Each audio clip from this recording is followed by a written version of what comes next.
AP, తెలంగాణలో అత్యంత కీలకమైన ఎన్నికల ఘట్టం ముగిసింది. ఏపీలో 175 అసెంబ్లీ, 25 లోక్సభ నియోజకవర్గాలకు సోమవారం నాడు పోలింగ్ ప్రక్రియ పూర్తయింది. అదే సమయంలో తెలంగాణలో 17 లోక్సభ స్థానాల్లో ఓటర్లు తమ ఓటు హక్కును వినియోగించుకున్నారు. జూన్ 4వ తేదీన ఫలితాలు వెల్లడవుతాయి. ఏపీలో కొన్ని చోట్ల అర్ధరాత్రి వరకు పోలింగ్ కొనసాగింది. మొత్తంగా 76.50% పోలింగ్ నమోదైంది.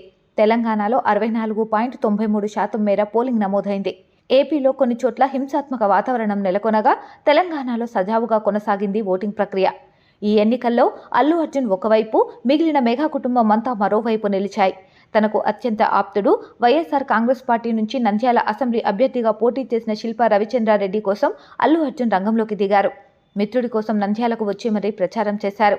పిఠాపురం నుంచి స్వయాన తన మేనమామ పవన్ కళ్యాణ్ ఎన్నికల బరిలో నిలిచినప్పటికీ ఆయన కోసం అల్లు అర్జున్ ప్రచారానికి వెళ్లలేదు.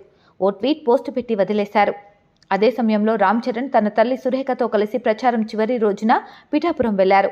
హొకుటేశ్వర స్వామిని దర్శించుకున్నారు. ఈ పరిణామం మెగా కుటుంబంలో తీవ్ర చర్చనీయాంశమైందే.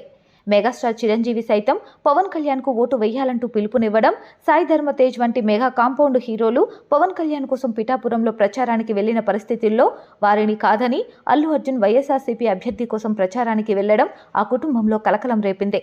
దీనితో అల్లు అర్జున్ను దూరం పెట్టాలని నిర్ణయించుకుంది మెగా ఫ్యామిలీ. పోలింగ్ ముగిసిన కొద్దిసేపటికే జనసేన నాయకుడు మెగా బ్రదర్ నాగబాబు చేసిన ట్వీట్ దీనికి నిదర్శనం. తమతో ఉంటూ ప్రత్యర్థుల కోసం పనిచేసేవాడు తమవాడైనా పరాయివాడేనని నాగబాబు ట్వీట్ పెట్టారు.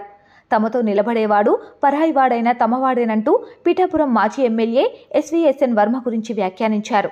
తెలుగుదేశం పార్టీకి చెందిన వర్మ ఈ ఎన్నికల్లో పవన్ కళ్యాణ్ కోసం పనిచేసిన విషయాన్ని నాగబాబు గుర్తు చేశారు.